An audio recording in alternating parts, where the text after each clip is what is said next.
Break के बाद स्वागत है आप सभी का सत्ता का संग्राम में। और लगातार अलग अलग राज्यों की जो सत्ता के सेमीफाइनल की स्थिति है वो लगातार हम आपको बता रहे हैं। और इसी बीच बड़ी खबर मिल रही है भानु प्रतापपुर से। तो इस वक्त की बड़ी खबर भानु प्रतापपुर से, जहां छठवें राउंड की गिनती पूरी हो चुकी है। कांग्रेस की सावित्री मंडावी को 19,750 वोट मिले हैं। बीजेपी के ब्रह्मानंद नेताम को 9,820, यानी कि काफी बड़ा अंतर यहां पर देखने को मिल रहा है। तो कांग्रेस की सावित्री मंडावी लगातार आगे बढ़त बनाए हुए हैं। 19,750 वोटों से ज्यादा उन्होंने बढ़त बनाई हुई है। वहीं ब्रह्मानंद नेताम की जो स्थिति है वो काफी पीछे नजर आ रही है वोटों की गिनती में। तो छठवें राउंड की गिनती पूरी हो चुकी है। इस वक्त का बड़ा अपडेट हम आपको दे रहे हैं।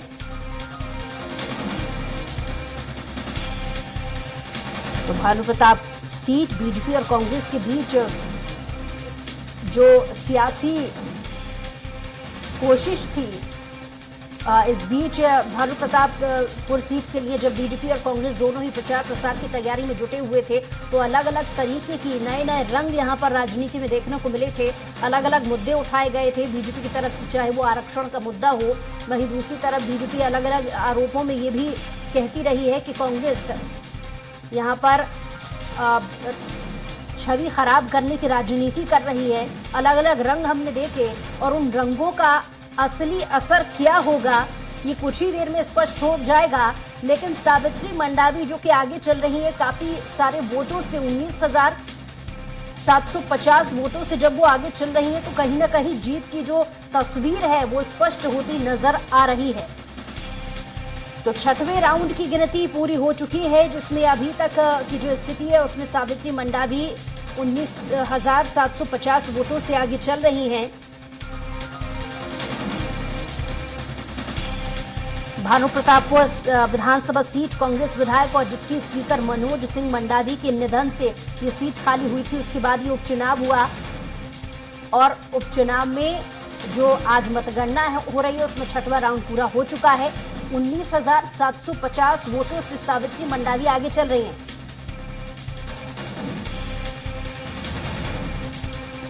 और छत्तीसगढ़ से वरिष्ठ पत्रकार पीसी रथ जी हमारे साथ लाइव जुड़ गए हैं। बहुत स्वागत है आपका। जी नमस्कार। पीसी रथ जी, जो अभी तक रुझान हमने अपने दर्शकों को बताए हैं, छठवां राउंड भी पूरा हो चुका है। 19,750 वोटों से सावित्री मंडावी आगे चल रही हैं। दावे दोनों ही पार्टी कर रही थी, लेकिन बड़ा सवाल ये महज एक सीट जीतना नहीं, बात प्रतिष्ठा की थी, जिसका साम दाम दंड भेद सभी स्थितियां दोनों ही पार्टी की तरफ से देखने को मिली। अभी मौजूदा स्थिति को लेकर आपकी तरफ से क्या कमेंट?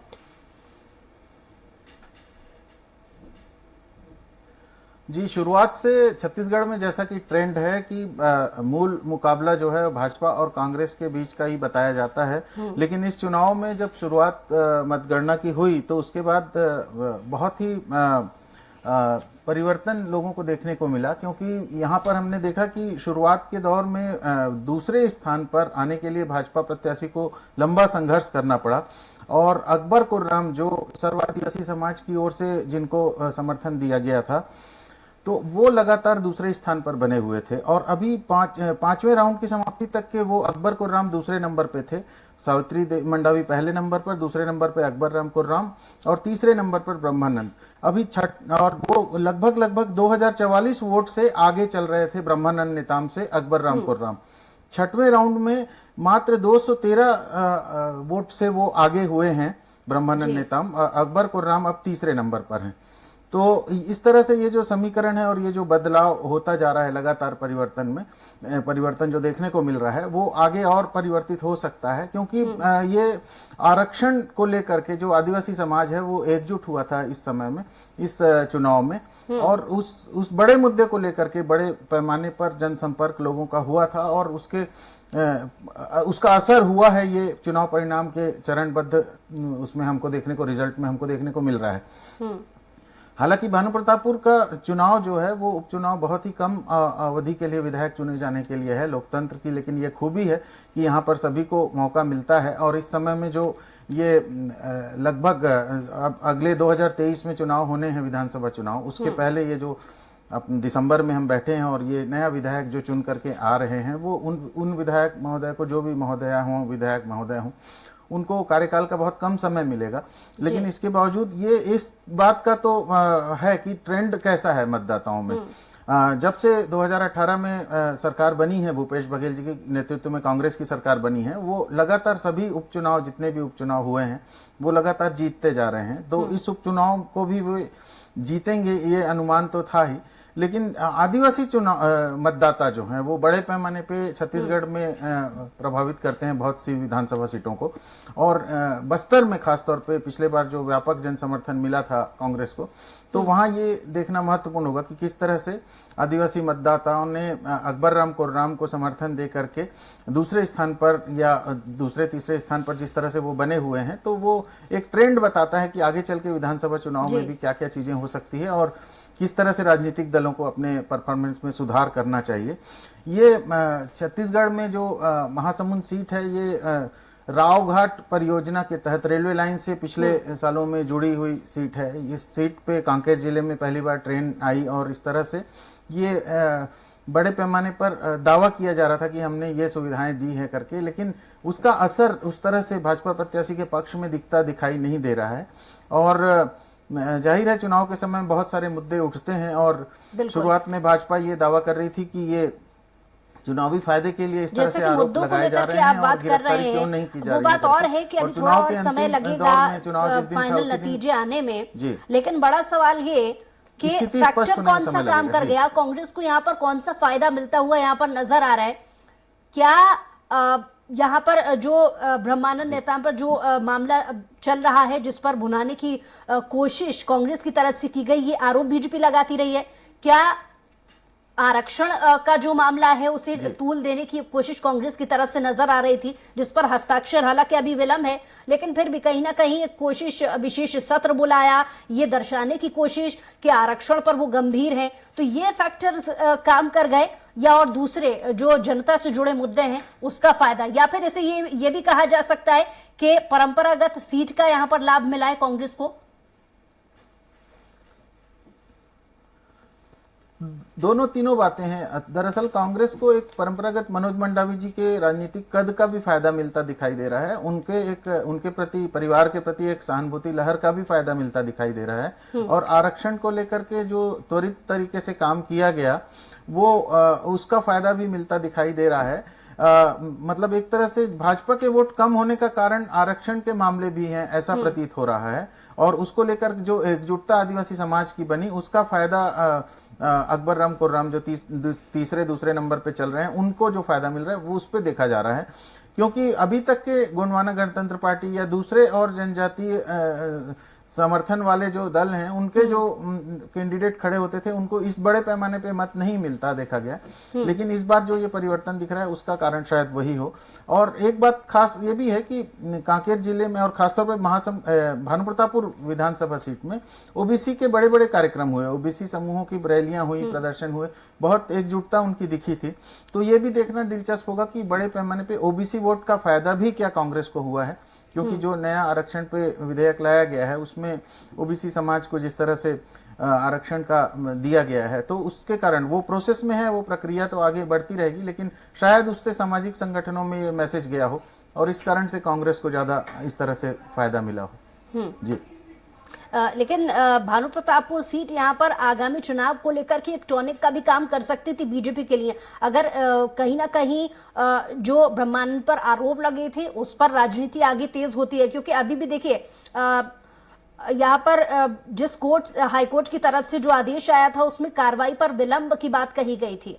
बीजेपी ये भी आरोप लगा रही है कि आने वाले समय में जब भी चुनाव आगामी वक्त के नजदीक आएंगे तो एक बार फिर से इस मामले को तूल दिया जाने की कोशिश कांग्रेस करेगी। तो इसका नुकसान कितना बीजेपी को आगे होता हुआ नजर आ रहा है, क्या मानते हैं आप? क्योंकि मामला यही नहीं रुकेगा। रूप से इस मामले में बड़ी गलती भाजपा के प्रत्याशी से ये हुई थी कि उन्होंने अपने चलिए रोकना चाहूंगी, आपके पास लौटूंगी। इस बीच बड़ी खबर आपको बता रहे हैं, जहां सपा प्रत्याशी आसिम राजा को 14,402 वोट अब तक मिले हैं। बीजेपी प्रत्याशी आकाश सक्सेना 9,196 वोटों से पीछे चल रहे हैं। अभी तक जो हम लगातार चैनल के माध्यम से आपको बता रहे हैं अपडेट के अनुसार रामपुर सीट पर जो काफी बड़ा एक अंतर था, 5000 से ज्यादा वोटों का जो अंतर सपा प्रत्याशी के बीच और बीजेपी प्रत्याशी के बीच में था, वो अंतर कहीं ना कहीं कम होता नजर आ रहा है, क्योंकि 5000 का डिफरेंस था जो कि अब काफी कम वोटों पर सिमट रहा है। यानी जैसे जैसे नजदीक आती जा रही है जीत की घोषणा, वैसे वैसे मामला और दिलचस्प होता जा रहा है ये पता लगाना कि अंतिम राउंड में ये क्या नतीजा होगा। और इसी बीच एक और बड़ी खबर आपको बता रहे हैं, जहां सपा की डिंपल यादव को 9000 से ज्यादा वोट अभी तक मिले हैं। बीजेपी के रघुराज को 32,814 वोट मिले हैं। यानी बढ़त यहां पर डिंपल की नजर आ रही है। लेकिन एक बार फिर मैं वही बात दोहराना चाहूंगी, यहां पर भी अभी तक जो हम स्थिति देख रहे थे कि अंतर पहले काफी ज्यादा था और अब ये अंतर जो है प्रत्याशियों के बीच में वोट का, वो कम होता नजर आ रहा है। लखनऊ से वरिष्ठ पत्रकार के विक्रम जी हमारे साथ एक बार फिर से जुड़ गए हैं, बहुत स्वागत है आपका। के विक्रम जी, हम देख रहे हैं कि जैसे जैसे राउंड नजदीक आते जा रहे हैं, मतलब घोषणा जीत की जब नजदीक आती जा रही है, अंतर वोटों का कम होता जा रहा है। तो अभी तक की स्थिति को देखते हुए क्या कमेंट करेंगे आप? ये बड़ी दिलचस्प बात है, क्योंकि पहले बढ़त में विधानसभा क्षेत्र जो थे मैनपुरी के, वहाँ डिंपल यादव ने बढ़त बना ली थी। अब वो क्षेत्र आ रहे हैं जहाँ भारतीय जनता पार्टी मजबूत है, तो स्वाभाविक कि वहाँ उनकी लीड घटेगी। लेकिन अंततः डिंपल यादव अगर हार जाती है मान लीजिए, तो ये जो आरोप लगा समाजवादी पार्टी ने चुनाव में धांधली हुई है, सुप्रीम कोर्ट तक गए, तो कल भी और आज भी सुप्रीम कोर्ट सुन रही है चुनाव रुकवाने के लिए रामपुर में। और तो मुझे आश्चर्यजनक बात हुई, लेकिन मुझे लगता है कुल मिला के उपचुनाव हमेशा सत्तारूढ़ पार्टी के खिलाफ जाती है, सरकार के खिलाफ वोट पड़ते। ये मेरा अनुभव है 1962 के चुनाव से आज तक के 40 साल में वोटिंग की है। तो मुझे नहीं लगता कि बहुत जल्दी है कुछ भी कहना। मेरे ख्याल से 2-2.5 घंटे के बाद पता चलेगा। जैसे आप बताओ, मैं हिमाचल के बारे में बात हो रही थी जी। हिमाचल जब भी शुरू में तो बिल्कुल 1-2 घंटा था। अब जयराम ठाकुर मुख्यमंत्री जीत गए और वहां भी बढ़त डाली भारतीय जनता पार्टी 4-5 की। तो अभी तो रद्दोबदल होते रहेंगे और अंततः अभी कुछ भी कहना मेरे ख्याल से एक स्पेकुलेशन होगा, स्पेकुलेशन, अनुमान, आशंका लगाना हो जाएगा जी। बिल्कुल, आप ही की बात से जुड़ी हुई एक बात यहाँ पर ये भी है, बात सिर्फ यहाँ पर वोट बैंक की इसलिए भी हो रही है, इसलिए मैंने आपसे ये सवाल किया कि प्रतिष्ठित सीट रही है सपा की, मैनपुरी और रामपुर दोनों ही ऐसी सीट रही है जहां पर सपा पर कब्जा रहा है। ये पिछले काफी समय से ये सीट उनके खाते में ही रही है। अगर वोट का अंतर यानी वोट परसेंटेज का अंतर काफी ज्यादा होता है, आपको नहीं लगता कि ये इस पार्टी के लिए आगामी चुनाव के लिए मुश्किल खड़ी हो सकती है? क्योंकि गेम चेंजर भी यहाँ पर साबित हो सकता है वो वोट परसेंटेज आगे के चुनाव के लिए। चुनाव, आने वाले चुनाव के अभियान में मुद्दा तो बनेगा, लेकिन मुद्दा कैसे बन पाएगा? क्योंकि ये सीट तो समाजवादी पार्टी की रही है मुलायम सिंह यादव के समय से। तो इसमें केवल मार्जिन पे अंतर होगा, कितने मार्जिन से मुलायम सिंह जीते थे 90,000 वोट से। अगर डिंपल यादव 90,000 से कम से जीतती है तो ये एक भारतीय जनता पार्टी को मुद्दा मिल जाएगा कि उसकी जनाधार बढ़ा है मैनपुरी में और समाजवादी पार्टी के वोट घटे हैं। तो ये पता चलेगा मेरे ख्याल से 2-2.5 घंटे के बाद। फिलहाल डिंपल यादव जो इतने 60,000 वोट से आगे है, ये साबित करता है कि समाजवादी पार्टी का जनाधार घटा नहीं है, उनके वोट इंटैक्ट है, उनको पड़े हैं वोट। केवल जो संदेह हो रहा था कि 2 लाख मायावती के वोट है, यहाँ दलित वोट है, उनका क्या होगा नजरिया? लगता है कि वो वोट नहीं गए हैं भारतीय जनता पार्टी को, वो काफी बड़े पैमाने पर गए समाजवादी पार्टी को। तो मायावती ने कि वो कितने कारगर रही अपने मतदाताओं के लिए, ये कहना अभी मुश्किल होगा। जी चलिए, बहुत शुक्रिया हमारे साथ जुड़ने के लिए, तमाम बातचीत के लिए। और पीसी रथ जी लगातार हमारे साथ, छत्तीसगढ़ से वरिष्ठ पत्रकार लगातार जुड़े हुए हमारे साथ live. PC Singh ji, PC रथ जी, जैसा कि हम देख रहे हैं कि कांग्रेस पार्टी की सीट पर 71% से ज्यादा वोटिंग हुई है। इस वोटिंग परसेंटेज को, क्योंकि देखिए आप भी वरिष्ठ पत्रकार हैं, हमारा काम होता है एक एनालिसिस करना हर पहलू पर। यहाँ पर सत्ता में परसेंटेज एक गेम चेंजर की भूमिका भी निभाता रहा है समय समय पर। इस परसेंटेज को आगामी वक्त में, आगामी चुनाव से भी और भानु प्रतापपुर सीट से भी अगर जोड़कर देखा जाए तो कैसी स्थिति आप आगे देखते हैं?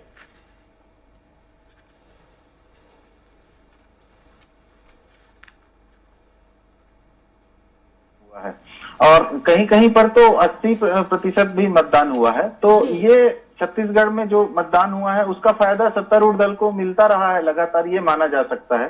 और इस चुनाव में भी वो दिखाई दे रहा है कि जो वर्तमान सत्तारूढ़ सरकार है, कांग्रेस की सरकार है, उसके प्रत्याशी को लगातार बढ़त पे बढ़त मिलती जा रही है और इसका फायदा उन्हें हुआ है अधिक मतदान का। क्योंकि जिन प्रदेशों में मतदान कम होता है उसमें संभवतः अब तक के जो एनालिसिस बताते हैं कि उसमें सत्तारूढ़ दल को नुकसान होता आया है। तो वो वोट परसेंटेज के हिसाब से भी आगे के लिए वो एक तरह से बानगी होती है, एक तरह का एनालिसिस में इन मुद्दों को ध्यान दिया जाता है कि पिछले चुनावों में वोट परसेंटेज जो था वो कम था, फिर बढ़ा तो अगर फायदा हुआ तो वो सत्तारूढ़ दल को फायदा हुआ। भानु प्रतापपुर में जो ट्रेंड दिख रहा है वो लगातार यही दिख रहा है कि जो चुनाव का नतीजा है वो कांग्रेस के पक्ष में जाता हुआ दिखाई दे रहा है। हालांकि मुकाबला त्रिकोणी हो चुका था और त्रिकोणी मुकाबले में भी इस तरह से कांग्रेस को लगातार फायदा होता दिखाई दे रहा है। ये बात मायने रखती है और कांग्रेस को अपनी रणनीति में सफलता मिली, ये माना जा सकता है। बिल्कुल, चलिए बहुत शुक्रिया हमारे साथ जुड़ने के लिए, तमाम बातचीत के लिए।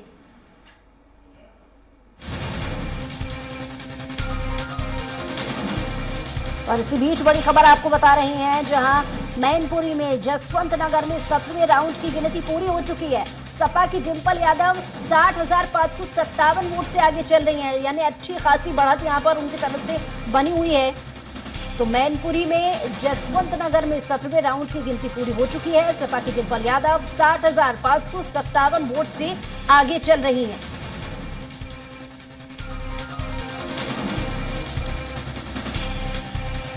और यहाँ पर रुकिए एक छोटे से ब्रेक के लिए, ब्रेक के बाद जल्द लौट रहे हैं।